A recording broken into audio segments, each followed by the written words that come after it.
वो कह रहे के रोल आई है ना पूछ मेरे दास तो सही है ना पूछ मैं भाई तो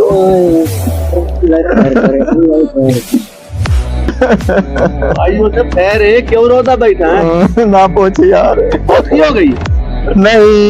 क्यों यार कुछ नहीं होया ना पूछ अरे ना पूछ यार ना पूछ अरे क्यों रोता बैठा है ना पूछ बहुत की हो गई ना पूछ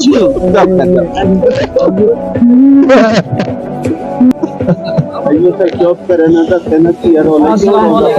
वालेकुम अस्सलाम बाऊ अरे रंधावा साहब सवेर दी हाल हाल गति वो आ गया है हां के रोल है ना पूछ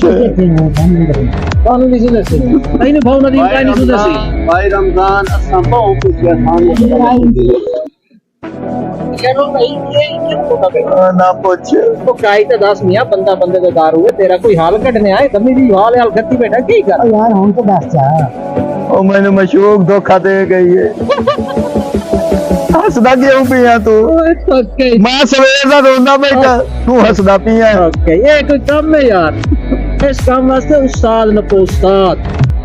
भाईजान कोई भी काम है ना ਉਹਦੇ ਵਾਸਤੇ ਉਸਤਾਦ ਚਾਹੀਦਾ ਉਸਤਾਦ ਨਾ ਪੁੱਛ इस काम वास्ते केड़ा उस्ताद चाहिए ਉਸਤਾਦ ਚਾਹੀਦਾ ਦੱਸੋ। ਫਿਰ ਉਸਤਾਦ ਦਿਓ ਤਾਂ ਰੋਂਦੇ ਬੈਠੇ ਦੱਸੋ ਉਸਤਾਦ ਜੀ। ਮੈਨੂੰ ਇੱਕ ਛੋਟਾ ਜਿਹਾ ਨੁਕਸਾ ਦੱਸੇਗਾ ਤੂੰ दसो ਕਾਮਯਾਬ ਨੂੰ ਇੱਕ ਉਸਤਾਦ ਦਾ ਕੰਨ ਨਾ ਪਲਾਓ जी दसो ਕਹਿੰਦਾ ਮੇਰੇ 5 ਸਾਲ ਹੋ ਗਏ 5 ਸਾਲ ਅੱਛਾ। ਕੋਈ ਮਸ਼ੂਕ ਨਹੀਂ ਲੜੀ अच्छा ਮੈਂ ਮਸ਼ੂਕ ਨੂੰ ਉਧਾਰ ਪੈਸੇ ਲਈ ਵਾਲਾ